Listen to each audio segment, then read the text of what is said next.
All right, we have a rapid response that is not that rapid. It's a long response. It's a long response. It's a not so rapid response from Senator Cory good. Booker. It is good. Subscribe. Oh, yeah, that. Yeah, the whole point of this. The whole point. Welcome to Raging Moderates. I'm Scott Galloway. And I'm Jessica Tarlov. Today we're joined by Senator Cory Booker of New Jersey. Senator, thanks so much for being here. Thank you all for having me. I'm grateful to be on. I've been joking with friends, telling them I'm a Scott Galloway Democrat, so it's really good to be on. I'm not entirely sure what that means, but I'll take it. So, obviously, the big story is the Epstein vote. What are your thoughts on what happens next? Look, the Republicans made this bed. When they were not in power, they made this the center of their grievances and promised to do a lot of things. They promised accountability, transparency, and the like. And as soon as they get in power, they do the exact opposite. So this is now moving. Donald Trump has seen where the parade is heading. Now he's run out in front and is flip-flopping, and it's going to pass the House of Representatives, and the Senate leadership on the Republican side has no choice now but to, I think, bring it forward in the Senate as well and send it to the president's desk.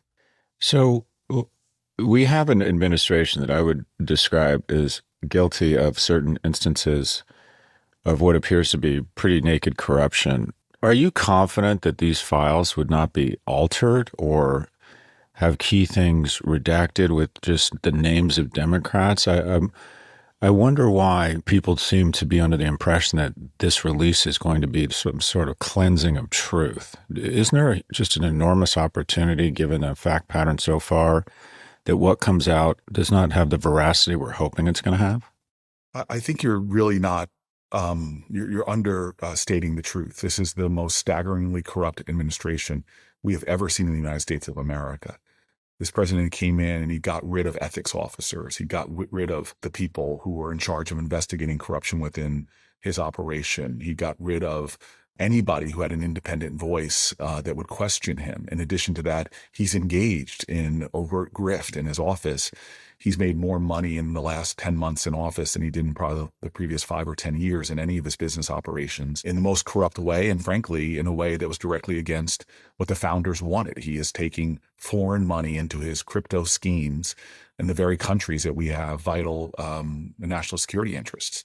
I could go on and on and on. And so do I trust this administration who is weaponizing the Justice Department, who is torching all ideals of independence of the judiciary? No, I don't trust it at all.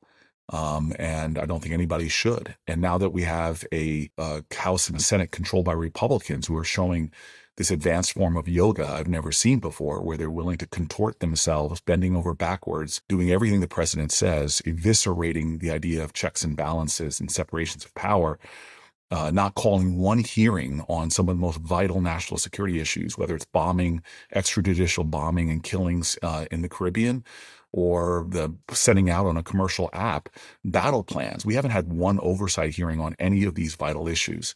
So do I have any trust whatsoever that the most corrupt administration and the complicit Republicans that have enabled him are going to do anything that's right in terms of the victims of Jeffrey Epstein? I have no confidence in that whatsoever.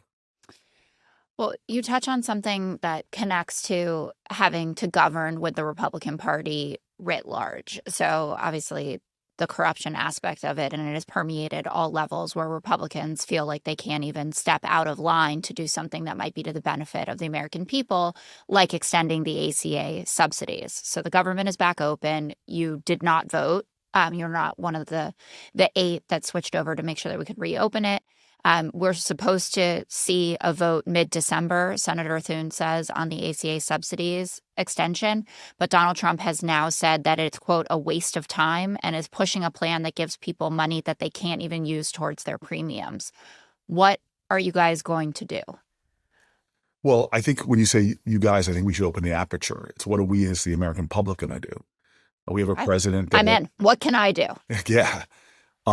Look, I still believe we're a democracy as much as Donald Trump is trying to erode that. And in a democracy, the power of the people is greater than the people in power. One of my heroes, his portrait is the biggest one I have in my office, is Frederick Douglass, who said the limits of tyranny is prescribed by the endurance of the people they seek to oppress. And the question is how much are we going to put up with in this nation until we start pushing back? And I'm really concerned. Jefferson said that when a government is afraid of its people, there's liberty. When the people are afraid of their government, there's tyranny. And right now we have Republicans in Congress who are more afraid of their government, i.e. Donald Trump, than they are of the people they represent. And so the people need to start rising up and speaking up and demanding that we in Congress do something about their problems, their pain points, the absolute outrage that we live in a country where more than half of our population now lives in constant economic insecurity, that they won't be able to afford their prescription drugs and their rent. They won't be able to afford groceries and their medical bills. More than half of our country right now is working harder than their parents and making less and live on the edge, where one traffic accident or an unexpected expense can drive them deeper into credit card debt. And we have ways of fixing this. We can do things. But this administration is heaping more expenses on the American people through a reckless tariff policy, more expenses on the American people by gutting Medicaid and refusing to renew the ACA subsidies. This is a president has done exact opposite of what he promised to do, to lower your energy costs, your grocery costs, to lower your healthcare costs. And so the people must respond. I've seen it done before in his first term when he came after the Affordable Care Act. Tens of thousands of people lobbied, pushed. I saw little kids in wheelchairs rolling up on United States senators and eventually convinced 3 of them to stand with the people and protect the Affordable Care Act, as we remember with John McCain putting his thumb down. And so I think it's time that more of us not just get outraged, but get out working to get the Republicans who are up in a year to understand that they will not be reelected. This will be not a blue wave, but a blue tsunami if the Republican Party doesn't get serious about actually addressing the problems that the majority of Americans are facing, not problems that are inevitable, not problems that just so happen like a natural disaster, problems by the Republican Party's making that gut fundamental bedrock programs and supports for middle-class people in order to give the biggest tax cuts in history to the wealthiest amongst us who just don't need our help. You want to go? Scott seems excited. So go get in there, Scott, and then I'll go again. So, Senator, I think most Democrats and probably quite a few moderate Republicans agree that income inequality and affordability is a big issue. Can you give us 2 or 3 specific policy recommendations you would like to see implemented? Let's assume that Congress is flipped back, a Democrat takes the White House. What 2 or 3 policies would you like to see implemented to change or that would bring about structural change around those issues? Yeah, I mean, you're asking me, and I'm a guy that's dissatisfied with my own party. Mm-hmm. I think we helped pave the road to the point where we are right now. I think I'm the only United States senator that lives in a low-income. I think my census tract is below the poverty line, but we don't mistake wealth with worth in my community. Some of the hardest working people that you see, and if you go to the barber shop, please don't laugh at me. I actually do go to barber shops and hang out. You've got a lot of people that feel a lot of anger. And this is a black and brown community towards the Democratic Party. Now, I'm proud of a lot of the things we've done, but we haven't really been able to land real policies like you're asking me that make a difference. And I think it's time that the Democrats stand up and have a bold vision for who we are as a nation, because the very idea of the American dream feels now out of reach, or even worse, feels like a lie to many Americans. And so I'm going to be one of the voices that's saying in our party, it's time, number one, that we have new leadership. It's time that we have a renewal of the very ideas that moved my grandfather, when most blacks were Republicans, to the Democratic Party. I know what my grandfather would say, why he did it. It's because my grandfather was a UAW worker on assembly lines. And he said that it wasn't necessarily just because of civil rights. It was because that FDR was looking out for working people, from farmers to factory workers. The Democratic Party needs to get back to doing that. People, when it comes to the hierarchy of needs, Maslow's pyramid hierarchy of needs, the bottom need that everybody wants to know first and foremost, before you talk to them about anything else, is, are you going to keep my family safe and give us a pathway to prosperity? That's it. And so when you ask me for simplistic policies or straightforward policies, if you put me in charge of the country, the first thing I would say is that we have a lot of regressive federal policies where every time you buy a beer or go buy gas, that's a regressive tax that you're paying. I could go through all the ways that working people get screwed as we use our tax structure to move wealth up. Billions and billions of dollars that reward the wealthiest people, to help people with money make more money. So I want to just clean out our tax code and make it very simple, starting with this simple principle. Every American, the first $70,000 that you make, you pay no taxes on that. I don't care if you make $150,000 a year, $250,000 a year, or 50 grand. No taxes. That would give the majority of workers in America thousands of more dollars. Very simple, very fair, very obvious. We need policies like that that people can understand, that give them a better bargain, and begin to make our tax code actually work for people, that when they work, they can have jobs with dignity and jobs that pay. And so for me, as a guy who's up for re-election next year, I'm going to do exactly what you said, Scott, is start putting forward a very basic, simple to understand way of making sure we can work with dignity again in this country, and that work actually pays and families aren't facing this constant economic insecurity. So I don't think you're getting a lot of pushback on the idea of cutting taxes for lower and middle income people. The question is, with a $2 trillion deficit, how do you plan on funding it?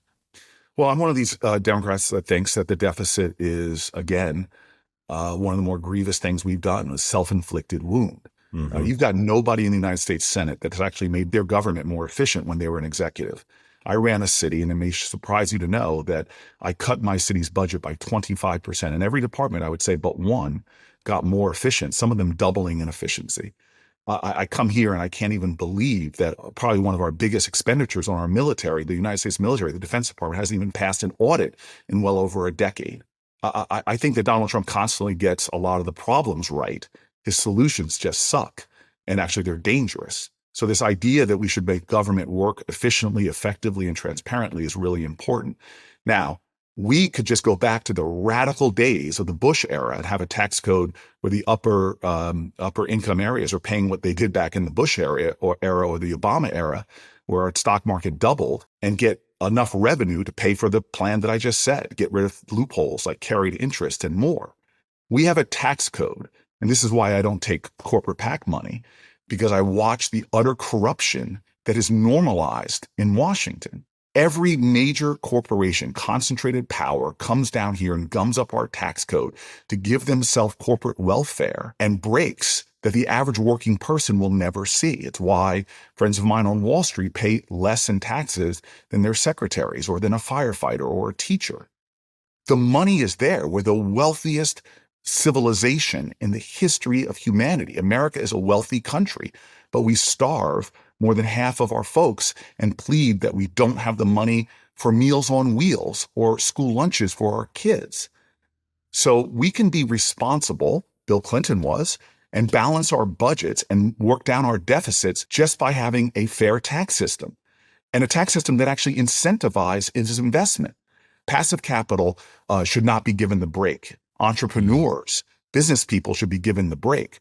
But we have a system that just rewards people for sitting on their money until they die, and then we don't even tax it appropriately when they pass on those profits to other people. So we should, again, have a tax fairness that emphasizes work with dignity and entrepreneurialism for people that want to do what America was built on, risk their capital and invest it in business ideas. It's not that complicated. We can pay down the debt, create a more efficient and more effective government, and make the cop who married a teacher actually be able to have a life and not constant economic insecurity. So you mentioned two possible specific mechanics. One, cut military spending or make it more efficient. And also, it sounds like maybe it's sort of an AMT on wealthy people. I don't want to put words in your mouth. Are those two ideas? And do you have any others on both the revenue and the spending side? Oh, God.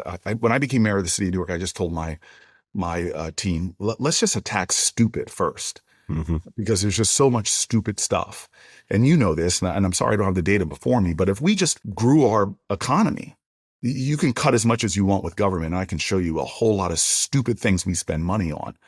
But let me just tell you right now, if our goal here, the three of us, if we were put in charge of the United States economy, we would immediately grow our economy tomorrow just by having a sane immigration system. Immigration is one of the best surefire ways to create instant economic growth. How do we do that? Well, first of all, the president of Stanford University insisted on coming to see me as a senator. And I'm one of these guys that probably still has a little imposter syndrome. So I'm freaking out. Like, does he want to see me because he wants to tell me I didn't finish a paper? Maybe I didn't graduate from Stanford. But no, he wants to come to see me because he's like, Cory, the best minds on the planet Earth come to Stanford and get degrees in things that half of Congress can't spell. Then as soon as they're finished with that degree, we drop kick them out of the country.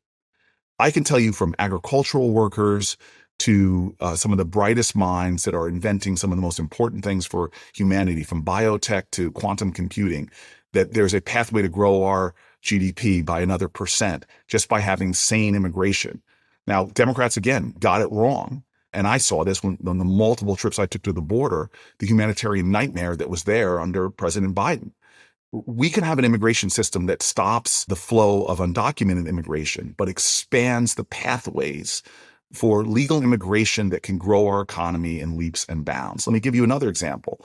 If I told you as an investor, Scott, that I could guarantee you for every dollar you invest, I'm going to get you 100% return, you would say, let me do that investment. Mm-hmm. Well, we used to spend 5% of our GDP. We were the number one spenders on science and research on the planet Earth, and we benefited from it in an incredible way. It's the best dollar you could spend as a taxpayer is probably NIH funding, because you get more than 100% return. But we have starved. We're no longer the top investor in research, and we're being outpaced by our biggest competitors like China. So there are a lot of surefire ways to cut government. I've got a record of doing that, and I could talk to you about that. But I'm interested in taking our tax dollars and begin to get back to doing the things that we used to do that got us a pretty significant return on investment and grew our economy.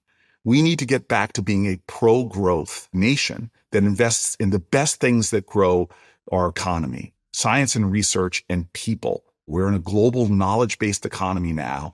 The more a population learns, the more an economy earns. And we just got to get back to the basics that, between 1940 and around the 1970s, we had the biggest expansion of the middle class on the planet Earth. And it wasn't complicated. We did a number of things really well. One is we grew our infrastructure, which in many ways is the hardware necessary for businesses to grow. We were the best investors in infrastructure. Number two is we invested in education and outpaced the world in educating our populace. And then number three, we had this unbelievable investments in science, technology, and research that took my family. My dad was a poor kid from the South, got a job with a small tech company that was made possible by partnerships with government and industry and universities called IBM, and rode that into the middle class. And so again, we need to just simply get back to the basics that we all know: a fair tax code that incentivizes work and investment, that makes sure we stop the wasteful spending down here in DC, stop the corruption, which costs this country billions upon billions, and get back to more transparency and accountability that allows us to do what we all do well and help our economy get back on track. Jess? Oh, I didn't mean to break up the brofest, but Senator Booker, you've made Scott very happy because he asks all the time for specific policies and he doesn't get them. So thankful for that. You did mention that you think it's time for new leadership. I'm curious if that means you think that Chuck Schumer should not be the leader of the Democratic Party in the Senate, and what role do you see yourself playing in leadership? Because it certainly sounds like you've got aspirations to be going up higher. Yeah. Look, when you're talking to a United States senator, any senator that tells you they haven't dreamed about being president is lying to you. Well, you literally. And I've run once before. Yeah. So let's not bullshit each other here. Okay. Chuck Schumer is bigger,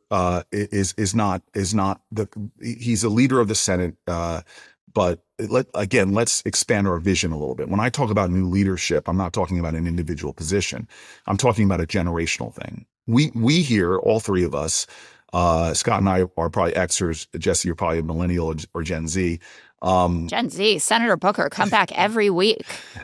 We are sitting here right now, and we have watched two generations ahead of us write their eulogies in extraordinary ways as they begin to leave us. When I meet the greatest generation, World War II vets, my grandparents, I'm in awe. The baby boomers right now, what a story their generation has to tell from reproductive rights with Roe v. Wade, from civil rights, from going to the moon, for crying out loud. What's the story for Gen X and millennials right now? Well, I'll tell you, one of our stories, unfortunately, is that we're working harder than our parents and we're making less. We have not stepped up on history's stage and done bold, great things. It's time for us to lead. The last of the baby boomer leadership is leaving Congress, whether it's retiring people like Dick Durbin or Nancy Pelosi, or people being called home like John Lewis. Baby boomers are leaving. These are the last two baby boomer heads of the United States Senate. This is the last baby boomer president. So what are we going to do, and how are we going to stand up in our generation? That's what I'm calling for. We are still the greatest country on the planet Earth, but we're playing small right now. We have real serious challenges facing our well-being, but our generation can step up and do something bigger about that. And so I think it's a very simple equation in Congress. It's time to call leaders, put up or shut up. Do you have a vision? Number one, first and foremost, to keep people safe and help American families to economically thrive again. Simple ideas like Donald Trump would say things like no tax on tips, build the wall. Bad policies. I think no tax on tips, hey, that's a great idea, but why should people at the front of the house have a better tax rate than people at the back of the house? Well, where is the Democratic Party or the next generation leaders, bold visions that mark my parents' generation, whether it's we're going to go to the moon or I have a dream? And that's what I'm calling for. I love my Senate colleagues, and I'm proud to be in leadership in the Senate right now, trying to do my best to pull my party forward. But this focus this week on Chuck Schumer is not the focus on the problem. The focus on the problem is that America has rejected both parties. Look at the last presidential election. One guy got 49.7, another person got 49.3. Most of America is fed up with politics as usual, and it's time that we renew it. We renew our American politics. I can see how you went that 25 hours. It's I apologize for folks. No. I'm impressed, and it's the morning, and you're just nailing it. I think you have inspired us, and I married a guy from Jersey. So well, he married up in every way except for that. You got the That's right. I don't know. We can talk about the Holland Tunnel divide. Senator, just real quick, would you be up for just a quick lightning round on policies? Yeah, I would love that, man. Oh. Okay, so first off, I very much appreciate the fact that hey, and can I fire back? Because again, I'm a bit of a fanboy on your stuff. God, this guy's good. I know everyone likes me fine, but I feel like I should leave you two alone. What has been going on here? No, this is the quote I quoted about you is because I do think we're in a crisis of men right now. I quoted from you in my book, which I really hope you'll at least read the chapter that's all about the crisis of community in our country. Mm-hmm. But I quoted you about saying everybody talks about toxic masculinity, but the cruelty, that's not toxic masculinity. You said that that's the opposite of masculinity. And there is this nexus that I think is really important to point out between policy and reclaiming what I think is the kind of thing that supports men and women in roles that I think we should be celebrating more, not telling people over and over again that they're not good enough or that they're wrong. And policies like paid family leave, policies that allow people to earn a living and provide for their families, all the things that I think emasculate people, the government, I think, has not stepped up to. So I just appreciate a real policy conversation, but I remind people all the time, it's the poetry and the prose. Martin Luther King didn't step up and say, I have a 10-point policy plan. He used his moral imagination to inspire the conscience of a country. And sort of we need both. And I think the reason why I have a lot of respect for these guys, because I think you find yourself at that nexus between substantive policy, but also a larger moral vision that could heal and repair and actually redeem. This is just unfair. Anyways, I'm going to throw out some policies, and I just want to get your quick reaction. Mandatory national service. Yes. Expand it, do more of it. There's nothing I've learned better when I was in the trenches of football with guys that were very different than me, voted different than me, but when we sweat together, when we bled together, we saw how common we were and learned to love each other. And so I think national service, when you getting people out of their geographic perspective or whatever, it not only actually serves the country, but it actually helps to create real bonds between us, helps us to realize that we're all American. Federally mandated, a dramatic increase in minimum wage. It's absurd that in the United States of America, in my state, you'd have to work 2 full-time jobs at minimum wage, and you still wouldn't be able to provide for the basic needs of your family. The minimum wage hasn't been increased in forever. Yes.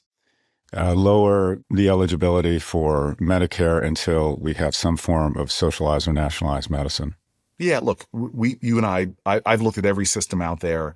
The single payer systems were the only developed democracy that has people, the absurdity of like, oh, I can't call the ambulance because I'm going to have to pay for it and go bankrupt. The number one reason for bankruptcy in the United States right now is medical bills. I'm fighting to defend the Affordable Care Act, but even as it was still savagely broken. I also know that we're not going to just flip a switch and get there, and we need to find ways to incrementally get there. So lowering Medicare 5 years, start to expand those opportunities is the way to go about it. Age gate social media, no synthetic relationships for kids under 18, break up big tech, and then some much greater regulation across big tech. I wish I could use an expletive, my friend, but yes, I promise you that 25 years from now, we're probably 10, 15. We'll look back and say that the fact that we let kids on social media was like letting kids smoke cigarettes, or maybe worse. If you look at actually what the data that has been gotten from some of these social media companies about what these platforms do to young children, it's outrageous and absurd that we're allowing this to happen. Children under a certain age cannot be on these platforms. All right, just 2 more. An AMT on people say making more than $2 or $3 million of 40 or 50%.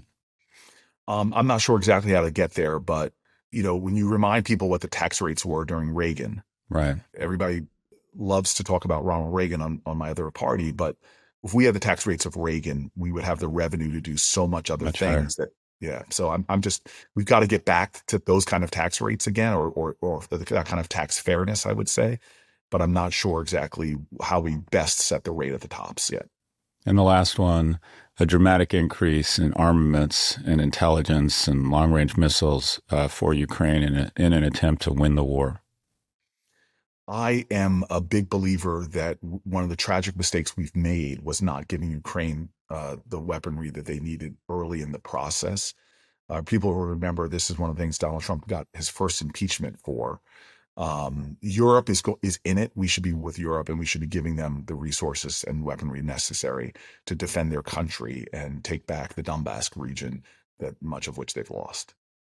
Cory Anthony Booker is an American politician and lawyer serving as the senior United States Senator from New Jersey. I see he's held since 2013. Senator Booker, very much appreciate, well, not only your policy, and obviously you're a very compelling person. I love the fact that you're saying, look, I ran for president before. I'm obviously interested, and that every senator wakes up, looks in the mirror and says, hello, Mr. or Madam President. I think that's very honest. I hope that candor remains with you throughout the next couple of years. Thanks so much for being with us today. Yeah. Thank you so much. Thank you both. The last thing I'll say, obviously I'm a Black guy, and my father lived here and mother met here in D.C., and Black radio at that time, amidst all the kind of challenges that Black folks were facing at the time, was a centering point. It was a place not just of entertainment, but information. And my parents just really believed in the tradition of what you all are doing. And in this time, I think is a moral moment. I just want to say I really appreciate your voices. And I hope you do more. I hope you get bigger, because I'm a big believer that what raging moderates do, and it's not the word moderate, often people think of as soft or something light. But the reality is, I think that you all are putting forward something that is important right now to remind people that the corporate media really benefits from telling us how much we should hate each other. But the truth is, there is commonality that we have to remind ourselves to and get back to. So I think right now, in this time of great crisis in our country, you all, what you're doing is righteous and patriotic. So I appreciate you, and I hope you'll invite me back. Thank you, Senator. Absolutely. Thank you so much. Thank you. Jess, what did you think? I think you got a crush on Senator Booker. I'm easy, though. I'm a total hoe. I know. He showed up and he was like, I'm a Scott Galloway Democrat. And I was like, should I leave? Game over. Yeah. I like this guy. I'm so easy. But it was nice for somebody to hear, like, hey, do you have a policy? And he was like, actually, I do have a policy I'd like to talk about. So, but you tell me about what you loved. Look, Senator Booker is very good. And it's almost like he's too good. I was sitting there listening to him, and I thought, why is this guy not mentioned more? is one of the top 3 or 4. He's young. He's very compelling. He's a moderate. The Democrats keep saying, and all the pollsters keep saying, if Democrats are going to win, it's going to have to be someone who appeals to moderate Republicans. You know, he's just a compelling figure. He's good looking. He's tall. He's got experience both on the executive side as a mayor. And I wonder if he's just like almost too good in a weird way. He comes across as, I don't know, there's just a few people who seem like everything they're doing is kind of, like Senator Rubio has been running for president, I think, since he was 4, and it dictates everything. And I think that hurts I can him. envision him with like little suspenders on with shorts, like as a kid being like, I'm going to be president. And the state of kindergarten address. But after listening to him, I mean, he and I are just literally like, you know, brothers from another mother in terms of policy and where he lies on the political spectrum. So obviously, I'm a big fan of his. But the last question I'll put to you is, why do you think that guy with that type of experience, compelling presence, he's mentioned sometimes, but he's way down the list now? Why do you think he's not polling up where, say, a Newsom or a Buttigieg would be? Because to me, he seems like a kind of a natural champion or candidate for the Democratic nomination.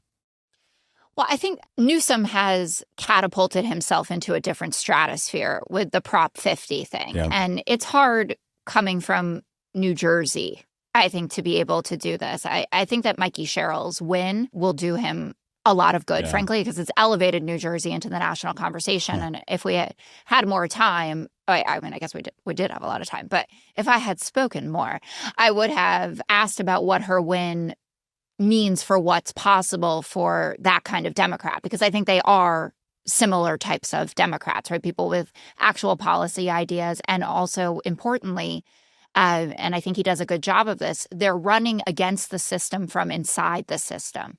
And that's going to be the key, I think, to being able to get ahead in this political environment, because you have to be calling out the quote unquote establishment, saying the rules don't work, right? But you need to be elected so that you can get in there and smash some things. Like John Ossoff is doing it really well from Georgia. You know, I don't know, 2028, there are going to be a lot of people standing up on that primary stage, and Cory Booker is going to be one of them.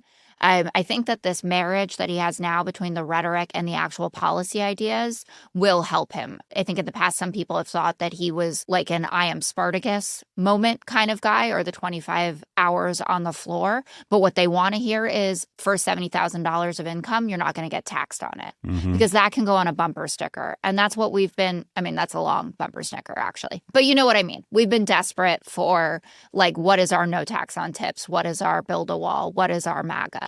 And, you know, maybe he'll get there. Something I'll do, I commit to doing before our next episode, is I'll do the research on what kind of deficit or reduction in revenues that would be. Unfortunately, I think it's very hard to not explode the deficit without, quite frankly, taxing almost everybody. So I'll do the math. I like the idea and principle, but I'm just not sure we can be fiscally responsible. Yeah, it sounds great. It sounds Zero good. tax. Well, but it's not. It's zero tax in the right place. And, you know, he used the example of the guys who pay less in tax than their secretaries. I'm not saying that everything is perfect, but we know that what Donald Trump has put out there just sounded good and is obviously far from perfect. So I get it. But when the average household income is about, I think, $74,000, $76,000, to say no taxes on people up to $70,000 means that a large portion of America would be paying no federal income tax. I love the idea. I just don't know if it's fiscally possible. We shall see. We will have him back, and we will ask further once you have crunched the numbers. There we go. But I was happy to see you so excited. Yeah, I was. Thanks, Jess. Mm-hmm.